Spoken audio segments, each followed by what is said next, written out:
Hello, everyone. Welcome to the Newsbrowse News broadcast. According to a report from Global News, new data from the Canadian Institute for Health Information, CIHI, reveals a significant rise in hospitalizations for respiratory illnesses across Canada. In 2024, nearly 60,000 individuals were hospitalized due to vaccine-preventable respiratory infections, including influenza, RSV, and COVID-19. While influenza and RSV accounted for over half of these admissions, COVID-19 still contributed to more than 40%. This marks an increase to 142 hospitalizations per 100,000 Canadians in 2000, up from 66 per 100,000 in 2019. An average COVID-19 hospitalization costs approximately $28,500 over 23 days, adding immense pressure to hospitals already frequently operating beyond capacity. Experts like Fahad Razak from St. Michael's Hospital call these capacity issues a red flag, emphasizing the long-term nature of healthcare system improvements. Simultaneously, vaccination rates are plummeting, with only 26% of Canadian adults receiving a COVID-19 vaccine in fall 2024 and 33% getting a seasonal flu shot during the 2024-2025 season. Natasha Crowcroft from the Public Health Agency of Canada noted that the public health system is failing to provide necessary immunizations, leading to preventable hospitalizations, especially among adults aged 75, Patrick, and older. The Canadian House of Commons Heritage Committee has released a new report recommending that the government mandate clear, standardized labeling for all content generated by artificial intelligence. This requirement should apply across various sectors, including digital platforms and broadcasters, to foster transparency, maintain public trust, and safeguard Canada's information and cultural ecosystem. The report, as reported by the Canadian press, highlights profound concerns raised during its study regarding AI's potential threats to the creative sector.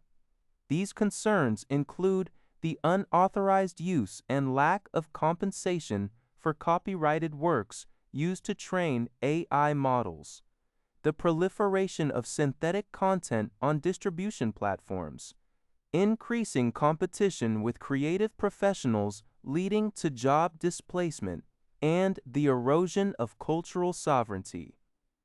The committee urges the government to ensure the Copyright Act covers AI-generated content, require greater transparency from AI developers on their training data, and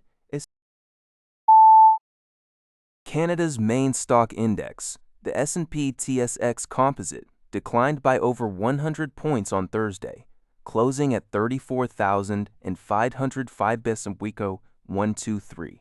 This downturn was notably led by defensive sectors such as consumer non-cyclicals and utilities, as investors shifted towards risk-on themes like big technology. In contrast, U.S. stock markets posted gains, with the Dow Jones, S&P 500, and NASDAQ Composite all rising. The S&P 500 reached another record high, reflecting investor optimism for a potential resolution to the war in Iran or a scenario that averts a global economic crisis. Oil prices, including June crude and Brent crude, saw increases, indicating lingering caution despite a stabilized market outlook. Analysts suggest current oil price levels are not expected to derail the economy or corporate earnings, which have shown extremely strong results this season. The Canadian dollar gained against the U.S. dollar while gold fell. This report is from the Canadian press. CTV News reports that an investigation has been launched after a Muslim rights group alleged a woman wearing a hijab was verbally and physically assaulted on a bus in Scarborough. Durham Region Transit confirmed its cooperation with authorities regarding the incident, which was captured on video. Toronto police stated that a report has been filed and their hate crime unit is actively investigating. The National Council for Canadian Muslims, NCCM, posted the video and condemned the incident, stating the victim was called a terrorist and was kicked. A female passenger intervened, confronting the assailant.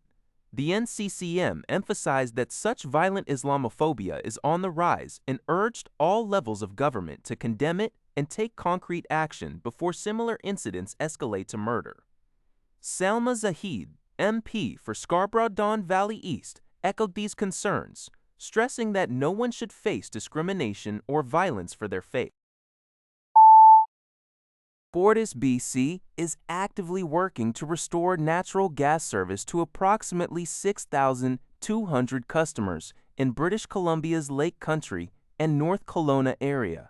The utility has indicated that service for some customers might not be fully reinstated until Sunday due to the complex restoration process. This requires technicians to visit every affected home and business to manually turn off their gas meters.